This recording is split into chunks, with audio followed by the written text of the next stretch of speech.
Hello, hello. Happy Thursday, everyone. Welcome. I am Meredith, and I'm here with our message for the 3rd of October, 2024. We've got the sun and the moon both in Libra, still have our retrogrades happening.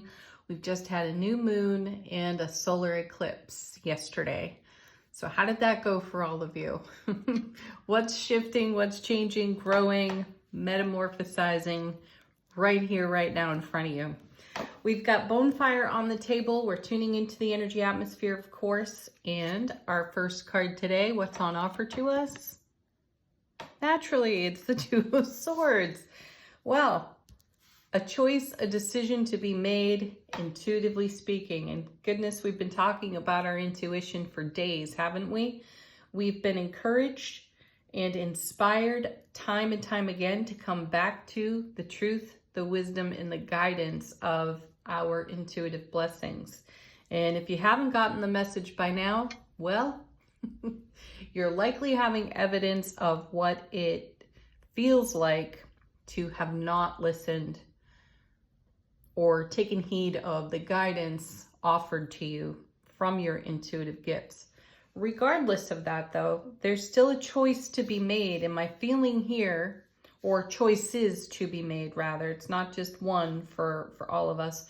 Since we're talking about our spiritual journey, our soulful presence, our divine growth in the moment here with these cards, and I'm going to reflect back to the angel answer cards from a few days ago, where we're in a period of life experience. This isn't an overnight thing. And we're going to be faced with many choices, and those choices are going to challenge what's comfortable, what's known, and the voice of the ego. So another one of the messages that we've had on repeat is to make a soulmate connection between your soulful presence and your ego consciousness. So with all that being mentioned, again, here's the Two of Swords letting us know there's more on offer to us in the choice department. And what I'm sensing here is, as I started to say, there's the comfort level of what we know, and then there's the divine guidance on offer. And we're being asked to take a leap of faith and lean deeply into the divine guidance. Our next card, look at that. You just can't get away from it, because there's the High Priestess. There she is in all her glory. So what that means, especially in light of everything just mentioned, sometimes the intuition is very subtle, and it does take a leap of faith to follow through on that. The reward, though, is tremendous.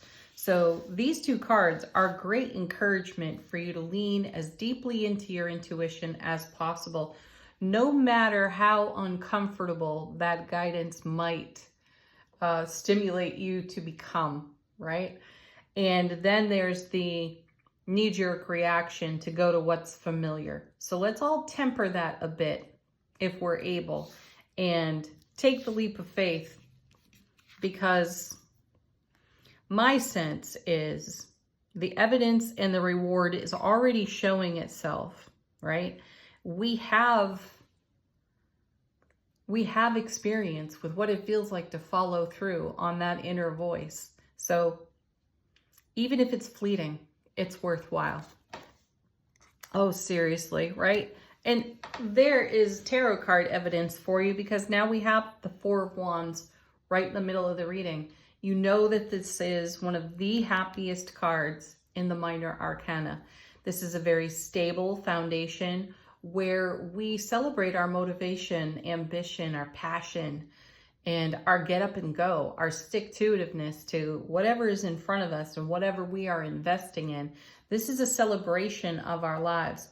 Hence why listening to, following through on the divine guidance that comes our way is super important, super valuable. Oh my goodness. Now there's the Temperance card. Here comes a visit from Archangel Michael. This is a card all about divine alchemy.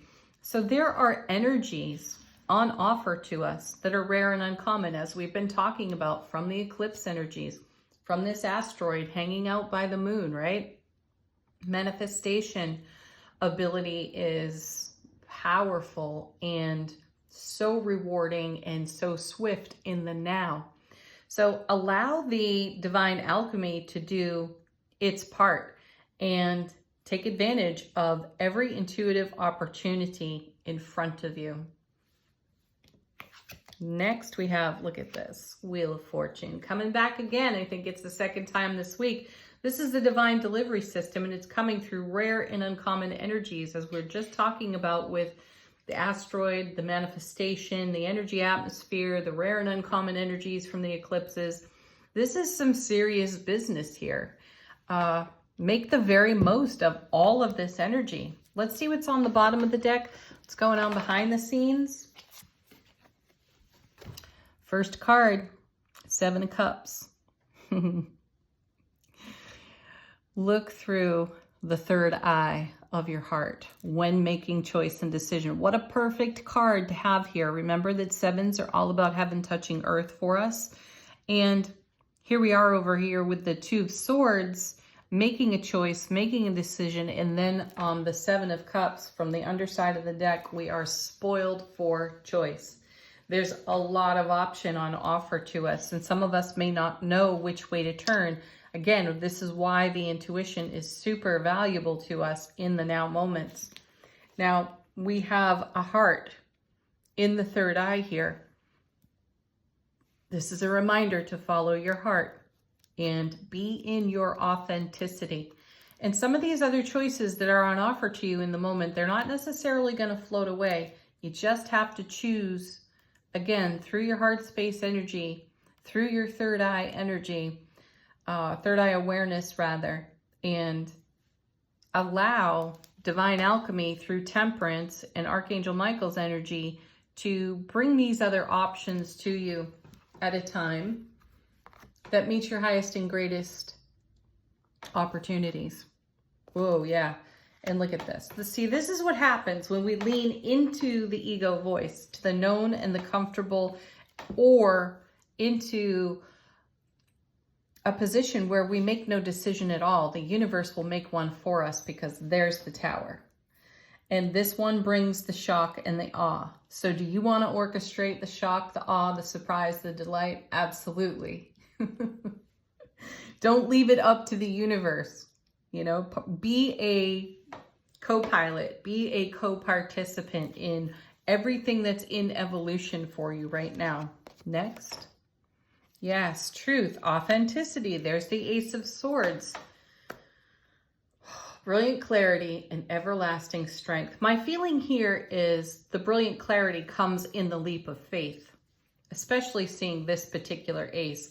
And we've been heavy with aces lately. We've seen the Ace of Cups. We've seen the Ace of Coins as well. They've been showing up quite often. We've even seen the Ace of Wands, I think, a couple of times in last week's readings. So there's a whole lot of motivation, a whole lot of new beginning, fresh energy, new starts on offer to us. And we have to trust ourselves to take the leap of faith and then trust our intuition in the midst of the leap of faith. So what is all this leading to? Perfect. There's the Lover's card showing up for us again. Inner harmony, inner unity. Another card based definitively in making choices. And here we have our divine feminine, our divine masculine embracing. So this is excellent energy for us as well. It's very harmonized energy. And this is us embraced in our own self-relationship unity. And from here, we can do anything. Oh, nice. There's the Death card. Hello, Scorpio. Once again, transformation. New beginnings, fresh starts here. Something old is passing off our foundation, and it is immediately being replaced with something new through the energy of divine alchemy. So, fantastic. And as it so often happens, when the High Priestess or the Death card is on the table, the other one shows up. It's rare that this doesn't occur. I know that happened recently. We saw the High Priestess without the Death card. However, they're back together again in the same reading. We've got great transformation happening, and I feel that one of our greatest leaps of faith is leaning into trusting ourselves. Angel answers, if you've got a question, a query, looking for confirmation, let these cards bring it to you. I want to take a moment and thank everybody for your comments. I have read them. I so deeply appreciate them. The emails that you've sent, lovely. Thank you.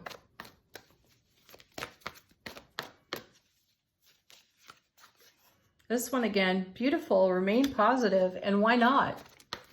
You have every reason to be positive. Everything's happening in divine and perfect timing. And you know, I think we all have greater trust with that as well. It's very sweet. And we've got an emphatic yes.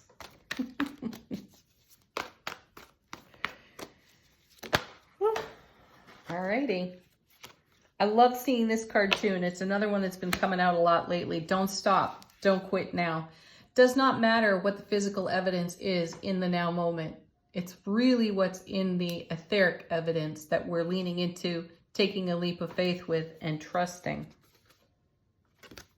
And then we have, again, communicate clearly. No verbal clutter when it comes to your manifestation or your connections with all the lovely people in your world. So be clear in your communication, express yourself well, and if you don't feel like you have, it's cool to run it down again. All right, final word from angels and ancestors. How is our soulful presence informing our waking consciousness? And they're throwing themselves out of the deck for us. We've got two of them. This is so perfect. Our first card is Autumn. Release the old and rest. It's exactly what we were talking about here with transformation and potentially old habits and behaviors. So be at peace with letting go. Be chill about that. The second one we have is the Air Guardian. Shift your perception. Easy enough to do, and shifting our perception is very much connected to that Two of Swords, High Priestess, transformation through the Death card, and the divine alchemy that happens with the Temperance card as well. So my feeling on that one is allow. Be in the spirit and the essence of allowing, and let yourself be surprised and delighted by trusting your inner guidance and the divine guidance that comes your way. Have the most beautiful Thursday ever. Peace, love, happiness. Namaste.